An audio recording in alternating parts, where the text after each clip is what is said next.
Bom dia, são 8 horas e 15 minutos, quinta-feira, 8 de agosto. Esta é a TV Senado, eu sou André Ricardo e você assiste agora ao Senado em Dia. Médicos militares poderão trabalhar no SUS. Câmara adia a votação da PEC do orçamento impositivo. Na pauta da Comissão de Relações Exteriores, 16 projetos de lei concedem isenção do IPI para diversos produtos no país. E proposta de lei geral das drogas deve ser analisado ainda este mês.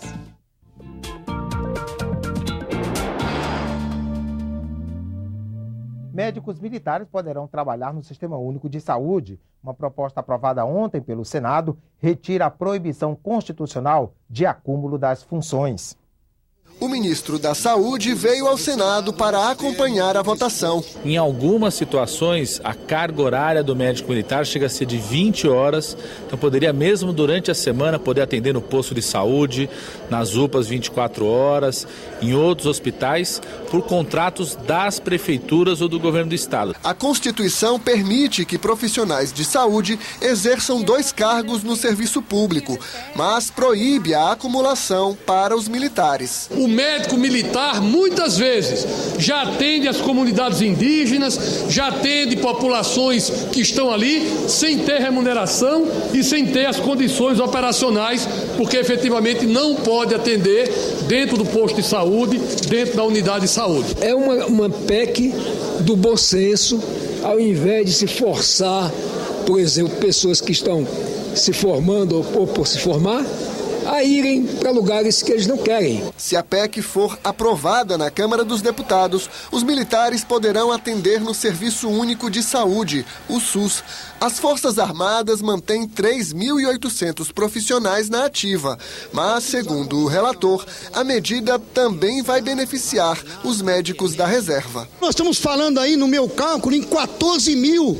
Nós estamos dando ao mercado de saúde, ao mercado da saúde, nós estamos dando 14 mil profissionais capacitados, especializados, para poderem exercer a profissão. A votação foi unânime. Há um consenso, porque estamos debatendo a questão da saúde, porque estamos buscando soluções para resolver o problema da saúde. Mas, para a oposição, contratar mais médicos não é suficiente. Ela não é a panaceia, ela não é a solução dos problemas da saúde. O problema da saúde, senador Renan Calheiros, é botarmos mais recursos. O presidente do Senado lembrou outras medidas aprovadas pela Casa para a saúde. Essa iniciativa é do Senado Federal. O Senado que, aliás, já votou 75% dos royalties para a saúde, regulamentou a profissão de médico, um projeto que estava há 11 anos tramitando na nossa casa e hoje aprova essa importante proposta de emenda à Constituição. Também ontem o plenário aprovou o projeto que inclui os municípios goianos de Flores, São João da Aliança, Alto Paraíso, Gameleira e Cabeceiras, na região integrada de desenvolvimento do Distrito Federal e entorno. Foi aprovado ainda um projeto que prevê indenização de R$ 91 por dia para servidores que trabalham em cidades consideradas estratégicas. A regra vale para carreiras da Polícia Federal, Polícia Rodoviária Federal, Receita Federal, Ministério da Agricultura e Ministério do Trabalho. A matéria segue para a sanção presidencial. A Câmara adiou a votação no plenário da proposta que obriga o Poder Executivo a liberar as emendas parlamentares feitas ao orçamento aprovado todos os anos pelo Congresso. O governo é contra a proposta e tenta construir um acordo. Ficou para terça-feira a votação na Câmara da proposta de emenda à Constituição do orçamento impositivo. A PEC obriga o governo a liberar as emendas orçamentárias feitas pelos parlamentares. Eu gostaria que ela fosse por unanimidade desta casa, uma afirmação do parlamento. Então, como hoje eu sei, por informações que eu tenho, que essa unanimidade não seria construída, poderiam ter alguns votos importantes, contrários, embora minoritários, eu quero ter o sonho de poder, em mais alguns dias, procurar construir o consenso dessa casa para que tenhamos uma votação unânime, uma afirmação desta casa com um poder altivo e independente. A PEC ainda tem que passar pelo Senado. O presidente Renan Calheiros é a favor da proposta. Eu acho que é realmente um momento para acabar com essa coisa do toma lá, dá cá. para tornar mais transparente essa relação entre o Executivo e o Legislativo. O governo é contra o orçamento impositivo, mas sabe que vai ter que enfrentar a votação. O PT tem como dado da realidade que a matéria vai à votação, não tem como impedi-la. Esse é um dado da realidade.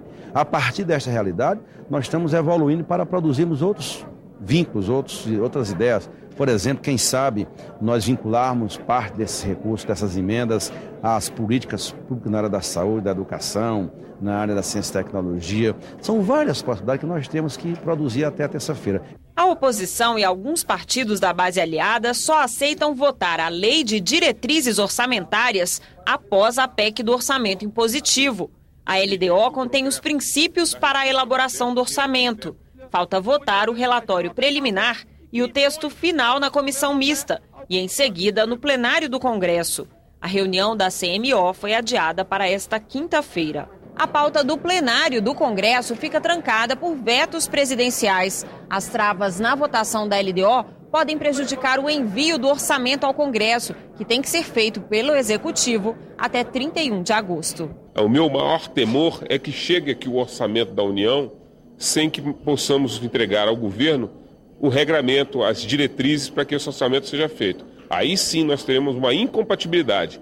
Teremos um orçamento entregue que não está seguindo o regramento feito pela comissão que é a LDO.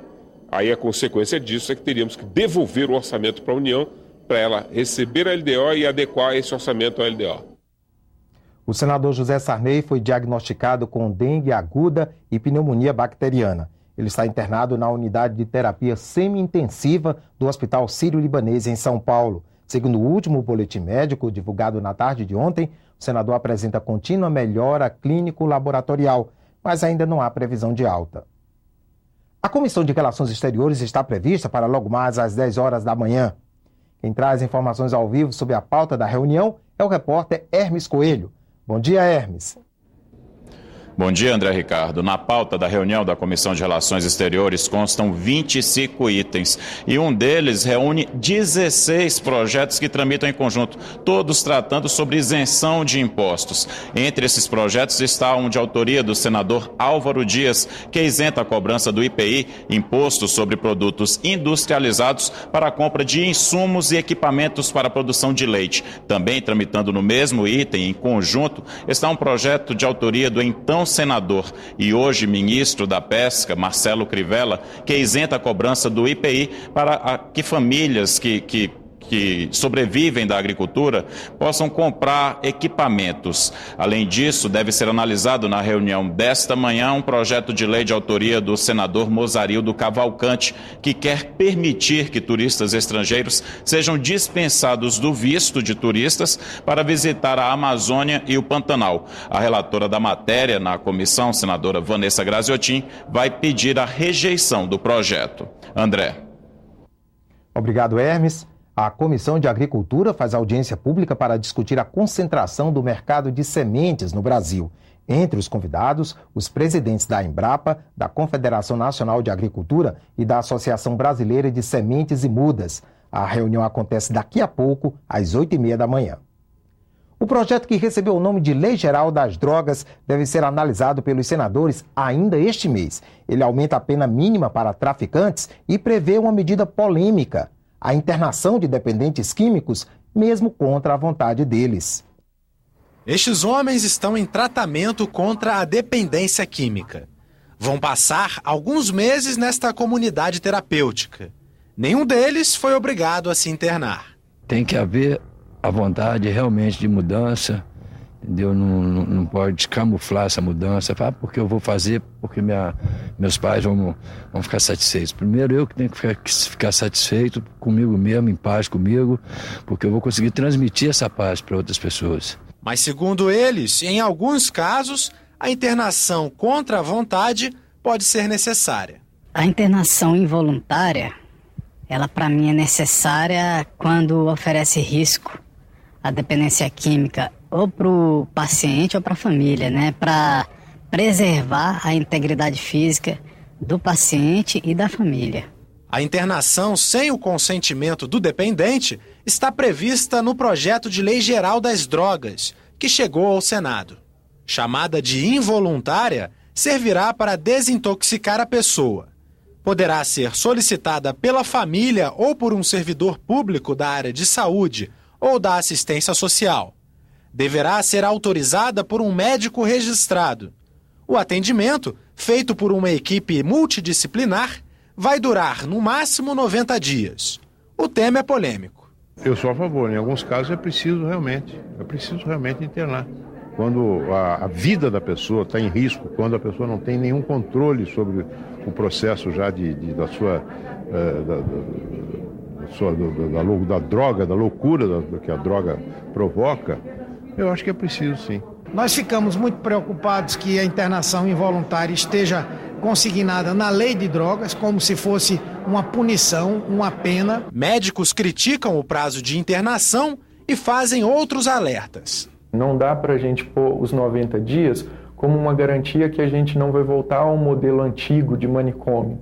Pode ter 90 dias de manicômio. O governo mesmo está contratando instituições aí que ele não fiscaliza e que não tem assistência médica, né, em algumas comunidades terapêuticas. Existem comunidades terapêuticas boas e eficientes, mas como é que vai ser essa fiscalização? Se corre o risco de se reabrirem os manicômios brasileiros para se fazer internações maciças e, dessa maneira, vários cidadãos brasileiros ingressarem num percurso manicomial e perderem as suas vidas. O projeto também prevê o acolhimento de dependentes em comunidades terapêuticas, dedicadas à abstinência dos pacientes.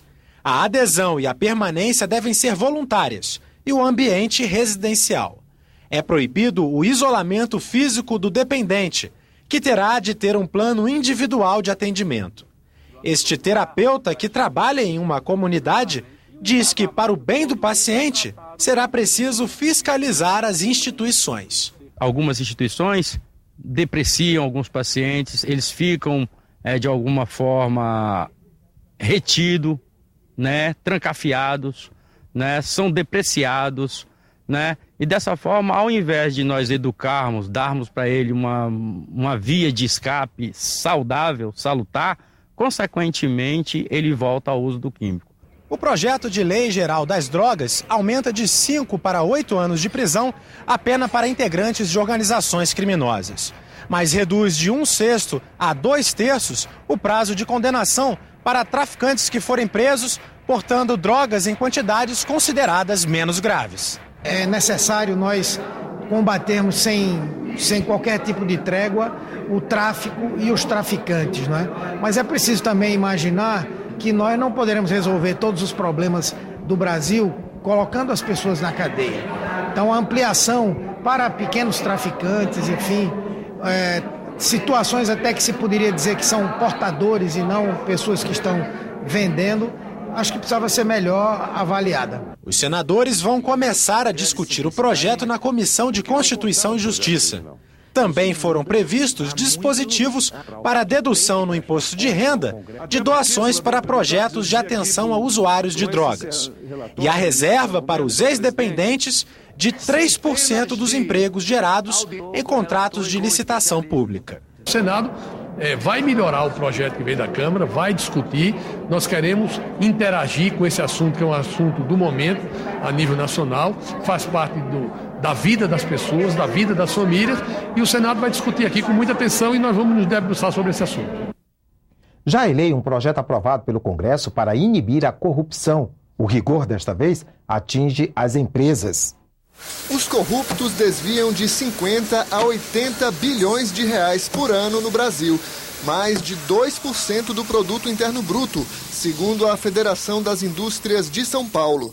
A lei sancionada pela presidente Dilma Rousseff prevê punição mais severa para as empresas envolvidas nesse tipo de crime. Combate efetivo à corrupção não depende apenas da punição ao agente público corrupto, que pratica ser a crença até aqui impregnada no sistema legal brasileiro, mas também da sanção ao corruptor, que não deve ser compreendido apenas como a pessoa física que operou o ato, mas também como a empresa que pretende se beneficiar de conduta ilícita. Antes da lei, as pessoas físicas condenadas por corrupção já eram obrigadas a devolver o dinheiro desviado, mas para as empresas a punição era mais leve. Elas ficavam apenas proibidas de contratar com o poder público. A nova lei prevê multa de 6 mil a 60 milhões de reais.